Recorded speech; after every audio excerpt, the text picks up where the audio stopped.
You're listening to the CD Baby DIY Music Podcast.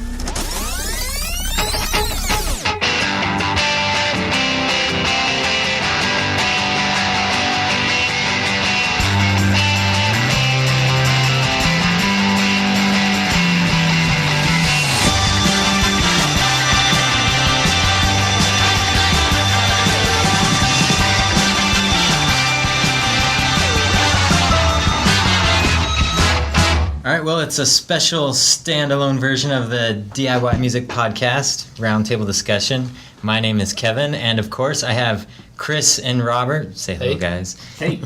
But we also have a very special guest joining us this time. We asked Jordan, who also works here at CD Baby, to join us as we thought the podcast could use a softer, more feminine side. So Jordan, welcome. Thank you. Is that all you got? What am I supposed to say here? Hi, I'm Jordan. There we go.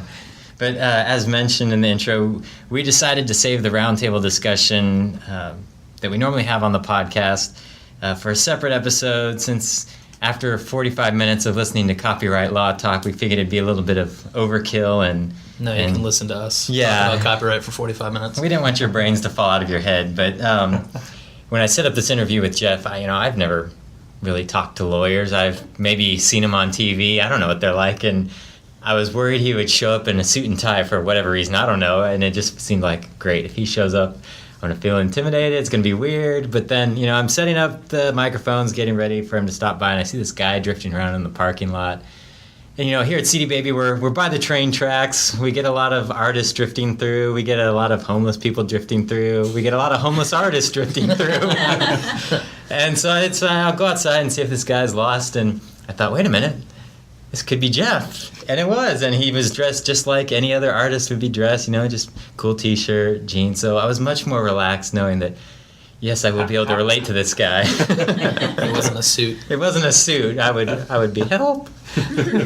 But anyway, I thought one thing I was very appreciative how he related it a lot to the indie artist experience as far as the need for copyright, just registration, which he actually changed my mind on that point.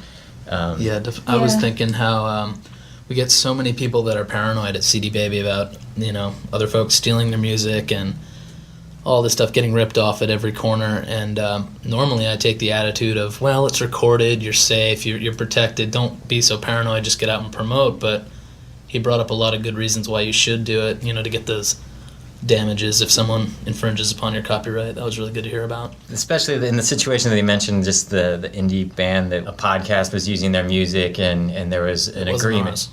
No, it was not our podcast. No hoodies and shoes for people whose music is in our podcast. Just amazing notoriety. Amazing notoriety. But yeah, that one was very interesting to me because until recently, generally artists, in the old school music business, you really didn't have a need to register anything until you were signed to a label, just because your music wasn't going to get out anywhere. It wasn't going to be in stores unless you were on a label. It wasn't going to be anywhere publicly performed unless you were on tour a lot. But still, being on the radar was pretty rough. But now there's so many places where your music can be heard and you can get your music places without the help of anyone, and situations like that, and music on a podcast, or there's tons of indie artists getting music licensed on TV shows and all sorts of avenues like that. Starbucks, all sorts of avenues that didn't exist before. And so I was kind of, things have changed, and it is a good idea to get things registered and get that taken care of. Now, I wonder, I still, a lot of times with artists on the phone, I take, like Chris was saying, like the other side is that, like if your music gets stolen or used in some way that you don't like it, that's extra promotion, that's more exposure, that might put you on somebody else's radar. And in the case of the band that he mentions, it is only sweatshirts and shoes, and is it really a danger that it might be larger than that? Could you lose more than t-shirts and shoes, or is that all you have to lose if you don't get it copyrighted? Well, yeah. I think the important point was that you own the copyright, and if you filed it, you at least have the option to pursue certain legal things. that band had every right to say, oh, just use it. It's free promotion. Go ahead and just use it. Don't even give us any payment. Right. But at least that way, if they do get screwed, they have some way of...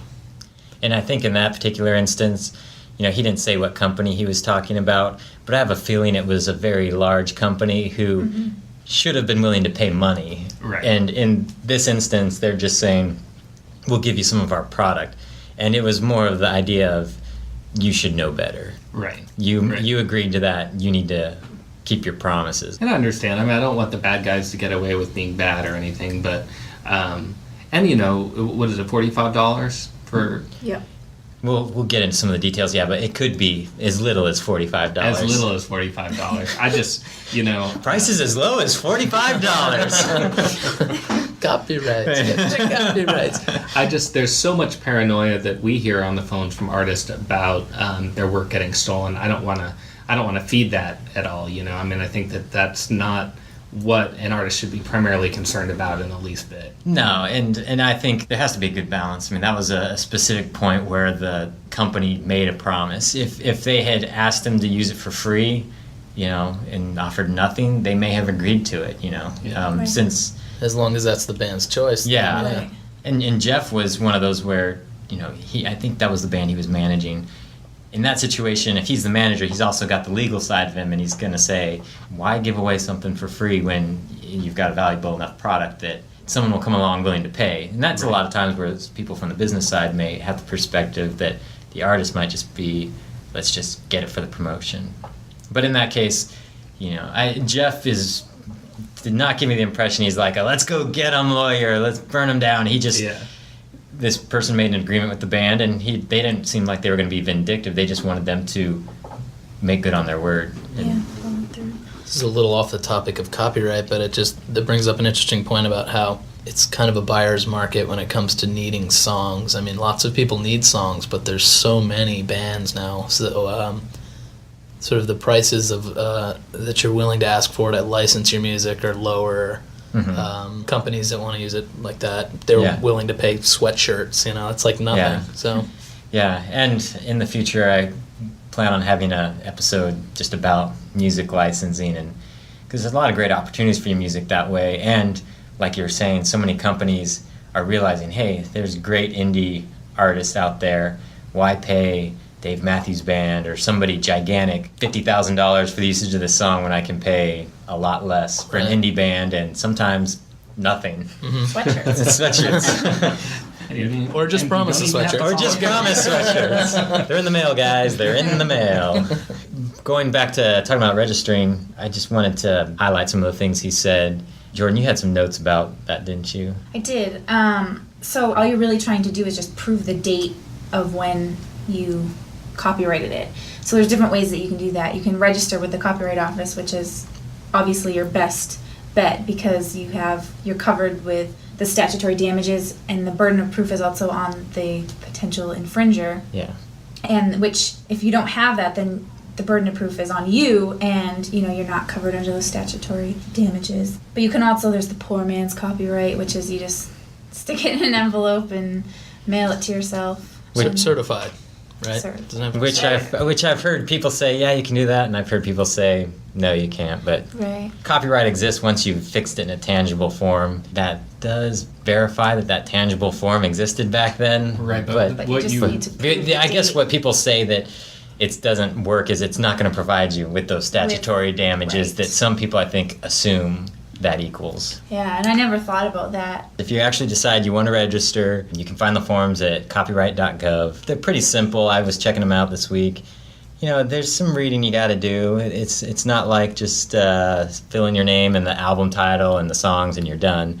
There is a little bit of reading, but it's not too bad. The idea of registering for $45 is if you own the rights to the recording, meaning you didn't sell it to a record company, and if you wrote all the songs on the CD, just you personally, or all the writers on the CD are the same people together, it's consistent, then you can register the whole thing once together for $45, and you would use Form SR for that. We had a couple of people email asking us about that. So it'd be Form SR. You just go there, download that form, send it with the copies of the CD. It tells you how to do it, and that'll take care of it. Now, if you've got separate writers you co-wrote with some different people, and maybe you don't own the copyright of the recording itself, then you would have to use Form PA, and it can be a little more expensive because every time you file a form, you're going to be spending $45. So one thing I was curious about that Kevin cleared up for me, I asked him, was I write a lot of music, so I was trying to think of a way to save money and basically fit as much stuff onto one CD as I could, and as long as I'm the writer and the copyright holder for the recording, right, it can go all on one CD. Yeah, the thing that I was thinking I would have to double check with someone like Jeff is that, you know, if I had a bunch of songs, I could put them all on just one disc. You know, if I've got 2 albums worth of songs and send them in, I know that would copyright all the songs together. But I don't know, I would have to get clarification on whether or not, like, if someone ripped off your particular solo album that you'd included in that whole compilation as like a single work, as like the sound recording itself. Yeah. Okay. I'd have to double check on that, but I would just, unless I heard differently, put a bunch of songs on one disc, send them in. You know, the main thing is just getting the stamp that yes, you registered these works, you own these works, because you know you're gonna have a big, gigantic copyright infringement for it to get hairy, where you're going to need to hire lawyers and go to trial and figure stuff out. Most of us aren't ever going to have that problem. Knock on wood. The thing that when you were talking about poor man's copyright, the point of it is to leave the envelope sealed until you're before a judge, right? Right. And then hopefully your tape still plays or your CD still actually Yes. burn that first time. Yeah, you're basically just trying to establish the date. It's just all that is providing the date of when you mailed it, so that, you know, if it ever was to come to court, the judge could see the date and then have the product in there.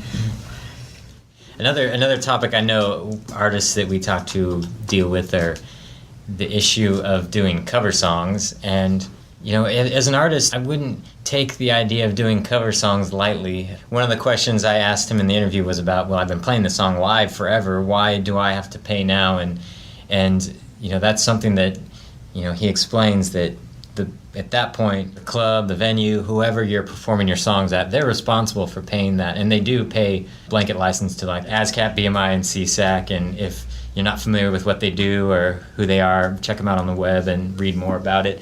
But so those people are taking care of that. But when you decide to do a record, it's your responsibility. And I know it's tough sometimes as an indie artist when you realize that you're having to pay 9.1 cents per an album that you manufactured, and manufacturing 1,000 albums, and you did 10 cover songs, and it starts to add up. I mean, that's your responsibility of using someone else's work to sell, and you're taking their art and doing your version of it and selling it. And, you know, they just, under law, it's their right to be compensated for that.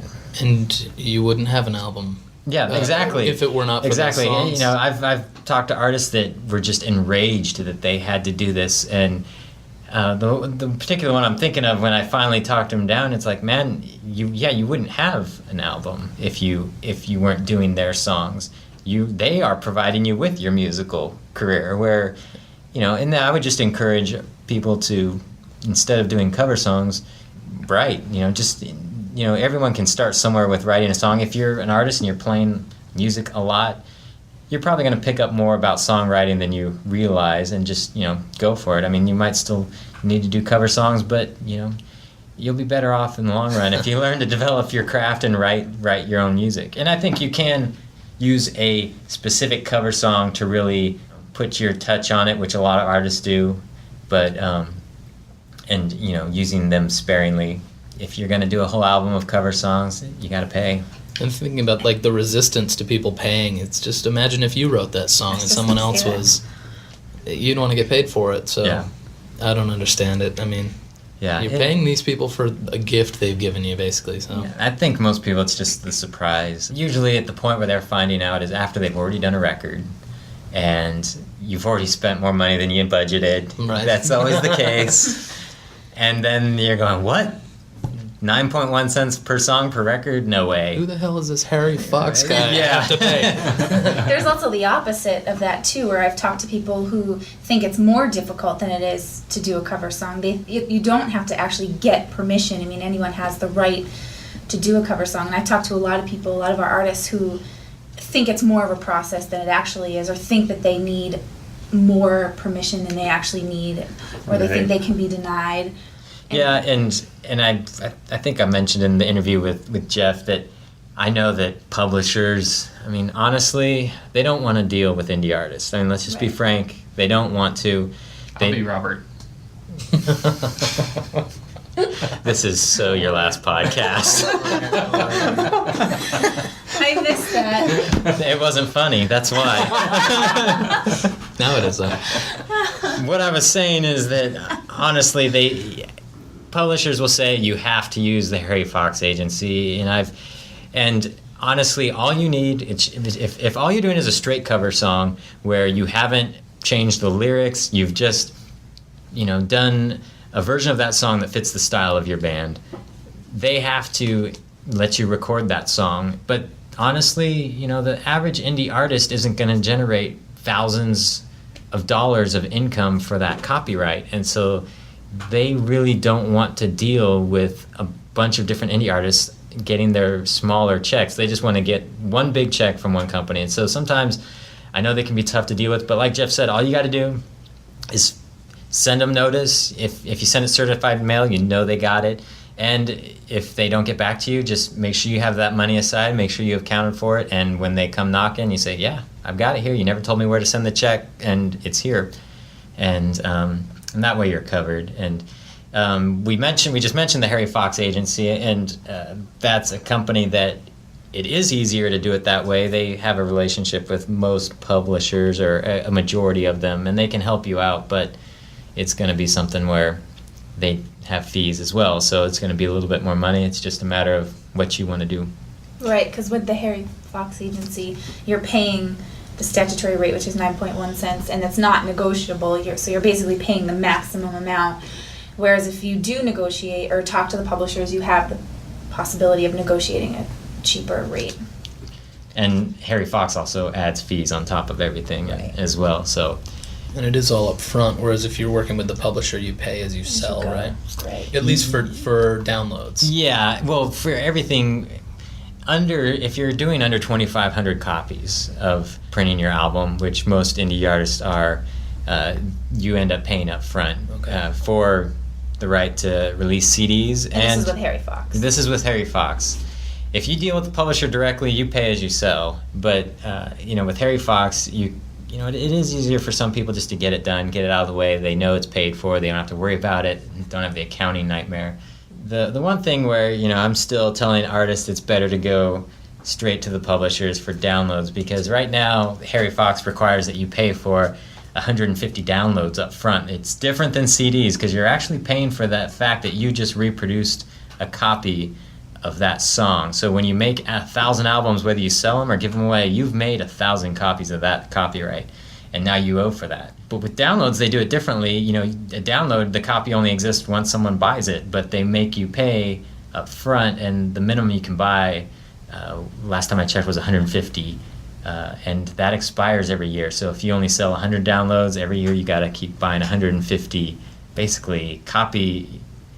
You're buying like you sold 150 downloads, even though you haven't, and that's to me. I think they need to work out a better way to do that. I don't know. That seems, especially if you have a whole album of cover songs, maybe only a couple of them are selling that well, and there's a couple that aren't selling at all. Yeah, right, but you still need to buy it up front. Yeah, and the thing I don't like is that it expires every year. I just don't see why they do that. I mean, if you've paid for 150 downloads, you should get 150 downloads no matter when they happen. So. The funny thing I come across a lot, sadly, is that a lot of our artists at CD Baby have taken care of all that stuff. They've got their mechanical license, they got their DPDs to sell downloads, and some big bad publishing companies for my favorite band come after them and call them and say, take that down, you're not allowed to sell it, and legally they are.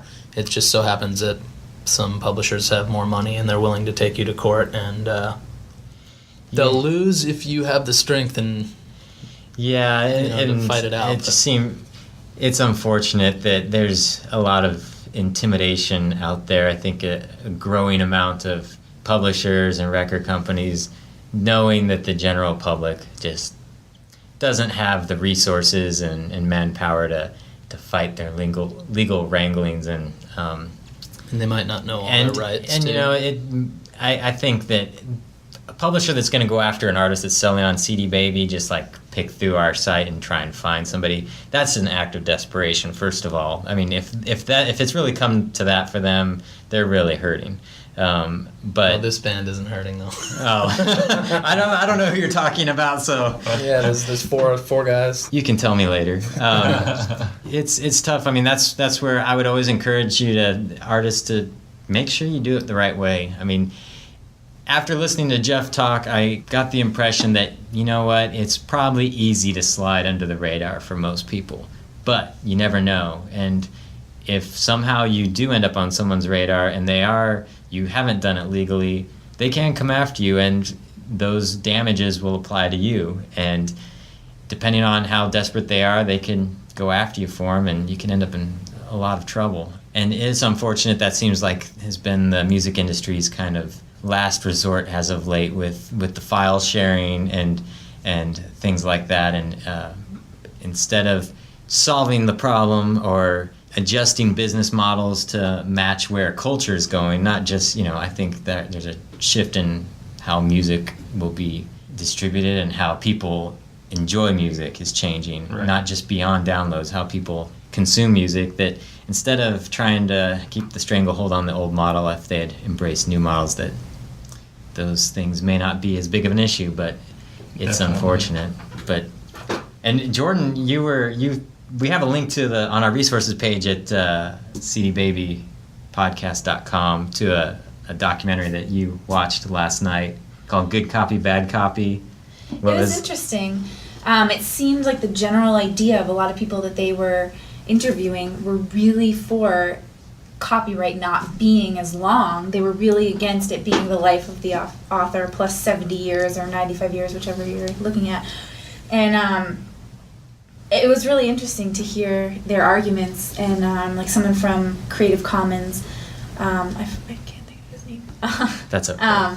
But they interviewed him, and it was just really interesting to hear people saying that they wanted things to be in the public domain, and I see it from both angles. And one of the foundations of and I'm stealing this from another video, that we have on our website as well, the A Fair Use Tale.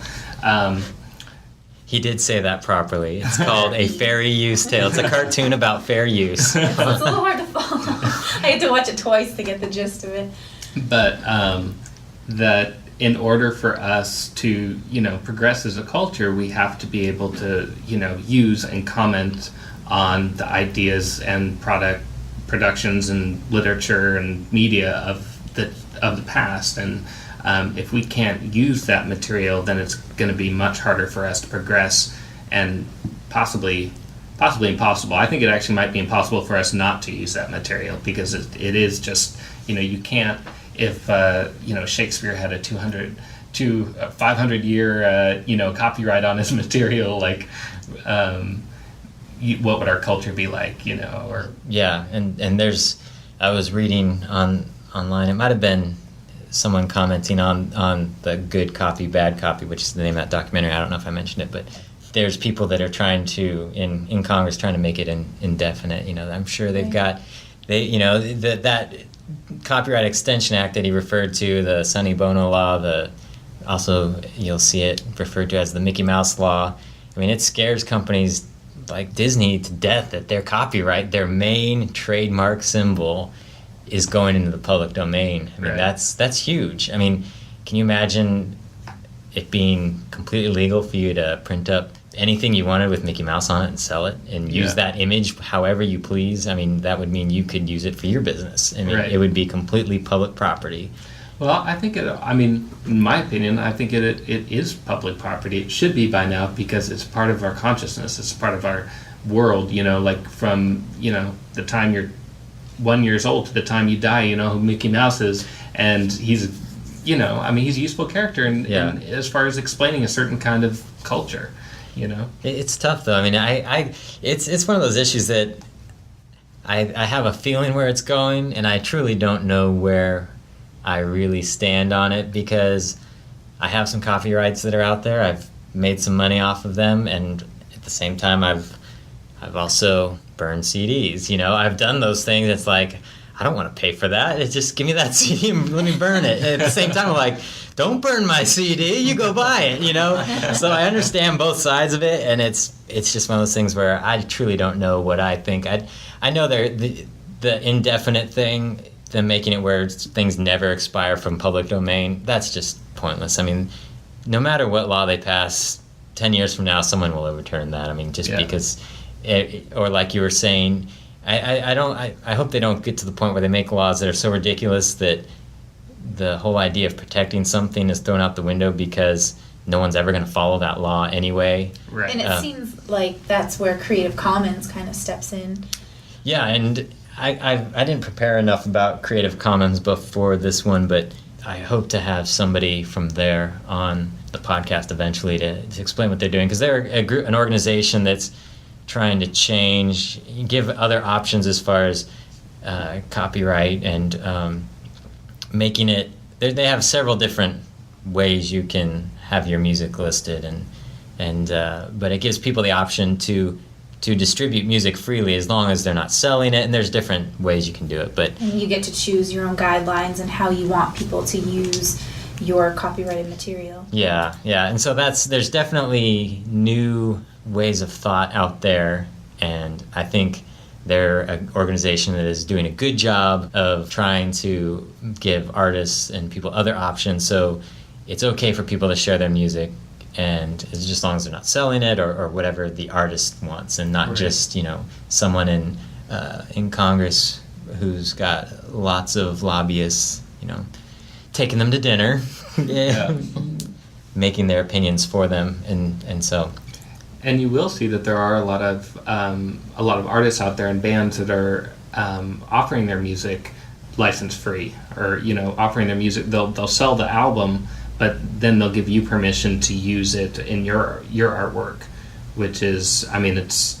I'm not so sure the legalities behind that, but I do like the idea, because it does, especially with things like podcasts and the internet and websites that all use media and music and stuff like that, like to be, hey, like, I want you to buy my CD, and I would love if you used it in a podcast. It'd be good for both of us, or or I'm going to create these beats because I want hip hop artists to have like a good resource of funky beats. I would say that registering the copyright doesn't mean that you can't give it away. I mean, if you're registered with the Copyright Office, all that means is that is your property. Right. You're free to do with it whatever you want. If you want to give it away, give it away. It just is a statement of, I've registered someone, they have verified that I went through the process of doing so, and this is my property now. But if you register with like ASCAP or BMI, then you're saying I want to get paid for everything that this is used for? Well, that's a little tricky. That's more performance. So every time it's played on the radio or in a nightclub or in a restaurant, they're collecting the royalties for that for you. The tricky thing with that is doesn't replace any licensing fees. Like, you'd also be paid those. Yeah, in most cases. They're all separate. But the thing that's tricky about that, as far as like, there are podcasts that at the performance rights organizations have their eye on, and so some of those podcasts are removing any music that's in that catalog, because by signing with one of those performance rights organizations, you'll see they will administer. You're basically telling them, you can administer the performance rights for me, and so you're including yourself in their catalog. And if podcast or a college radio station, or just any sort of media that where it's publicly performed, if a club, if they're saying that they can't afford to pay those blanket licenses that are required, they'll pull the catalog, and your music will be in that catalog. Right. So that's something to consider. If I don't know how often that comes up. Right. But technically, that's what can happen. Yeah. So we could probably have a whole podcast about the benefits and downsides to giving your music away versus demanding to be paid for it. I don't know. Yeah. I think in this world with a billion bands, there's a lot of value in just giving it out in creative ways where hopefully it's going to come back to you live shows or licensing, things like that. But while also being careful not to completely devalue it. Right. Yeah.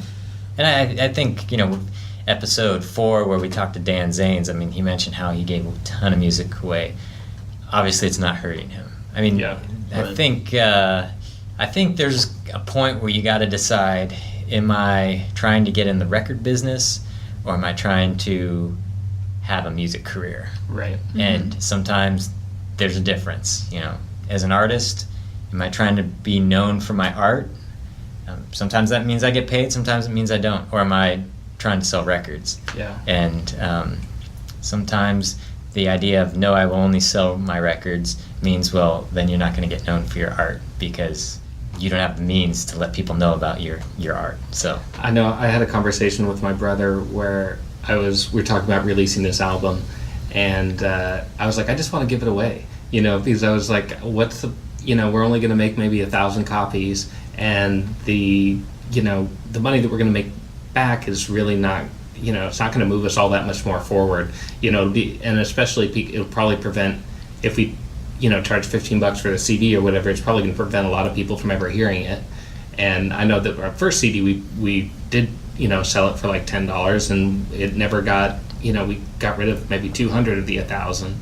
But what he said back to me was that, yeah, but you don't want to undervalue it. You don't want to you don't want to just put a free stack somewhere on a corner so that any old person can grab it. You want to make sure that the people who end up with your free CD really appreciate it and really feel like they got something special. You know? And there is, I think you got to pick and choose the times to give away music. I think Right. I think there's some times where it's worthwhile to give away, and there's times where you're right, you don't want to devalue it. And actually just heard a podcast this week that Derek was on. It was from a seminar that he was at, like one of those conferences. And he was talking about that same thing. He was saying, "Don't give it away. Make your family and friends pay for it. If you're saying that this is good and it's worthwhile, people should pay for it. Yeah. And I my opinion is you got to pick and choose. I know in some foreign countries they think that we sell CDs for way too little, and they sell them for like $30 a piece, and if they see a CD for $10, they think something must be wrong with it. It's not that good. It's bad quality. Yeah, they assume the quality stinks, and it's like, that's not how we think in America. But never, if you're on more, tour, faster, cheaper. People go diving for free stuff that they don't even want. It's like they'll throw people out of their way, dive through a crowd. I got a free Frisbee. I've always wanted one. It's just like, what's wrong with us? But there are a lot of really important times that you really should give away your CDs for free, and one of those times, a couple times I've gone on tour, is that I realize there's a culture of sharing CDs between bands that are on the road, and you trade CDs, and that's a marketing tool. Yeah. So that next time you come in through that area, that depending on where that band is from, you say, hey, yeah, those guys, they gave us the CD. Oh, look, their contact information's in it. Let's give them a call because we're coming back through that town next year or whatever, That also kind of goes back to some of the things we've talked about just getting out and meeting people. And, if you're playing with shows with other bands and you're not, doing your best to just, talk to the guys, get to know them, giving them your CD, then you might want to start there.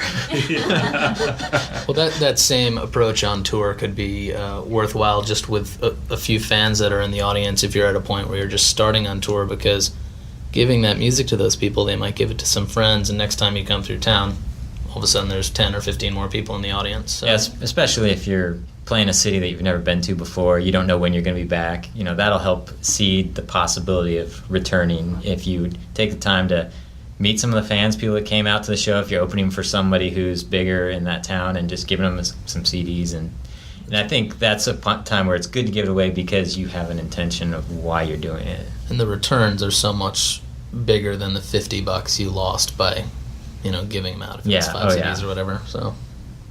Well, I was thinking, it's sort of different about what you guys are saying, but you don't even necessarily have to give away the whole CD. You could have these 1 or 2 song promo CDs to give away, like, hey, sign my mailing list, you get this free 2-track CD, things like that. So, you don't have to give away your entire CD. Maybe they'll get these 2 songs, really like it, and then go back and buy your album later, pass it on to their friends, they like it, they buy your album. Yeah, that's a good Or strategy. just a few as well. downloads from Yeah. a website. Yeah. And there's actually there's new companies popping up all the time, and there was a company. We'll probably put a link to it on the resources page because I thought it was the coolest idea I've seen in a long time. But I forget their name. So this is a real great plug for them. The card. Yeah, The but download they give you cards that because you can't sell downloads at your show. You're not going to set up a computer or everyone bring your hard drive to the show. So they make these cards that you get to design the artwork so it fits with the vibe of your band or fits with the album title or album cover, and you sell those and they can go home and download them, or you can give them away. The cards are dirt cheap. You go home and it's got a code on it. You log into that store's website and download the files, and so those things are popping up that give you the opportunity of, like you're saying, maybe give some promotional stuff away where it's not costing you the price of a full CD. Yeah, so we kind of got off the topic of copyright, but that's all right. Well, I was thinking I know a lot of times artists don't know, or a lot of people don't know the difference between a cover song and a derivative work. So maybe we could talk about that a little bit. yeah. Yes. And the permission that you need to do each of those, and samples too. Yes. I knew we had a girl on the show for some Details. Details. So derivative work. Derivative work is when you take a song that's been written and it's copyrighted, and you're basically doing a cover version, but you're changing it, whether it's you're taking the music and you're switching the lyrics around, or you're using the lyrics but you're writing your own music. So you become sort of like a co-writer with the original writer of the song, and you need a license to do that, and it's something that can be denied, whereas a cover song, you just have to basically tell the publisher, I'm doing this, and then pay them, and they can't tell you can't do it. With a derivative work, they can tell you, no, you can't do that. Yeah, and the main difference is, there's a difference between using someone's, like, say, a painting. You've got a picture of the Mona Lisa, you're going to use it somehow. There's a difference between using it and then taking the Mona Lisa and putting a mustache on it and, a clown afro or something like that, changing that around. That's kind of the idea of what you're doing with that person's song. In their mind, you could be doing something to it that devalues the copyright in their mind, and so they want to make sure that you're not doing that. So they have the right to say no in that situation. Except for with the mustache on the would be crossing into parody at all? Which would be fair use in some cases. We're going to say no for my example, just to make this not complicated. Actually, I would say no, because you're still using that original work. It's still very much the original work, you've just added to it. Okay. Where parody, where if you had a picture of Bart Simpson sitting like he was the Mona Lisa, that would be different. But like with Weird Al, I mean, legally it's probably a derivative work, but he kind of gets through a loophole because it is parody, so he can hide under the fair use clause. Yeah, and this is where I would say that was something I should have said at the beginning. We're not lawyers. So don't go to court and say, well, this podcast, these guys talked about this. They said Bart Simpson was the Mona Lisa. And if that's all you get from this, we have failed. But what was the next one? Samples. Oh yeah, samples, and that's another thing where that is becoming more and more prevalent, especially in the realm of hip hop. And that's something that you've got to get permission for as well. You don't have the right to use that automatically. That's something where it could be that you just need to contact the person who owns the recording, which could be the record company. It could be just an individual copyright owner. But if you're using a portion of the sample, like sampling a song where it's recognizable as that song, and that's up to the opinions of the parties involved. There's been lots of situations where you've heard people sample beats and you're like, I wouldn't know what song that came from, but that came from someone's recording, and so they need to be paid for it. But there's instances where you've heard where someone samples like a little guitar lick from a very famous song. Well, the publisher's probably gonna want money for that, because that automatically everyone's mind registers that song, and right. You're doing that because it does that, and so if it's a recognizable melody, you have to go to the publisher. Yeah, and I would make sure that, when you're doing any sort of sampling, you contact both. A lot of times, if it's a record company and they have their own publishing company as well, you might be able to deal with it with one person if they're a small enough company. But that's something they can deny you. They may not want you using their beat in that way. So. And they can ask for any fee. Yeah, there's no standard. Where with like the mechanical license, that's 9.1 cents per copy. Where this, they could say, go ahead, use it. That's fine. You can use it for free. They might also say, give us $10,000, or more. Who knows? It's up to their discretion. It's their property. They can allow you to use it or not. So don't sample. Don't sample. It's real easy to come up with your own beats. It's real easy to write your own cool guitar licks or and stuff. There's lots of royalty-free beats out there. Yeah, I would say if you're Creative Commons. or clear the samples first. That's I guess the main lesson here. Yeah, because you don't want to spend time and money making your record and find out that you're not going to be able to release it. Because once you contact them and let them know you're doing it, at that point they may follow no matter who you are, how big of an artist or how small you are, because you've told them I'm doing this. And if you choose not to do it, they know you're infringing, so... And whatever you do, don't put out a karaoke album. Please, don't buy a karaoke CD and record your voice over top of it. That's not gonna work. Really? It's just, there's too many copyright issues. It would be, you'd end up way farther in the hole. Covering. Yeah, it's just... You would be better off to pay a bunch of studio musicians to track your music for you. Track those covers for you. I say your music, it's not really your music, and that's the problem in the first place. And believe it or not, people do try to put out karaoke albums. Yes, they do. And they become very sad. Yes, they do. Well, I'm guessing from our conversation we just made some muddy water even muddier. So email us. Yes. And did I mention we're not lawyers? So. But we're pretty good at Google. Yeah, you can Google any of this stuff. I mean, that's all we do. So no. To wrap this up, yeah, if you've got an issue that you have questions about, definitely contact someone. You can. Feel free to email us at info@cdbabypodcast.com if you've got a question. We'll try and point you in the right direction. We have enough sense to know that we're not going to tell you this is the definitive answer if we're unsure. We'll have you say, you know what, you need to contact a lawyer. So feel free to contact us. We already have had several people email just like some questions about the registration and stuff. So we can handle that one. But but no karaoke albums. No karaoke albums. I don't have enough time. No.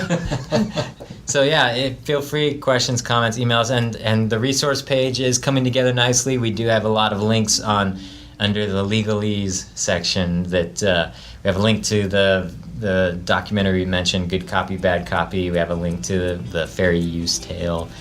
And if you find any resources out there that you think we should have, send it on over to us, and we'll get them added, because stuff is popping up all the time. I think that Good Copy, Bad Copy just came out recently. And so there's stuff that is copyright's going to continue to be a huge issue, as the music industry is not going to allow the file sharing to go down quietly, and it's going to be a struggle, and we're going to be hearing about it more. So if you see any interesting articles, let us know. So. Any other final thoughts? Jordan, we might have you back. You're out. Robert.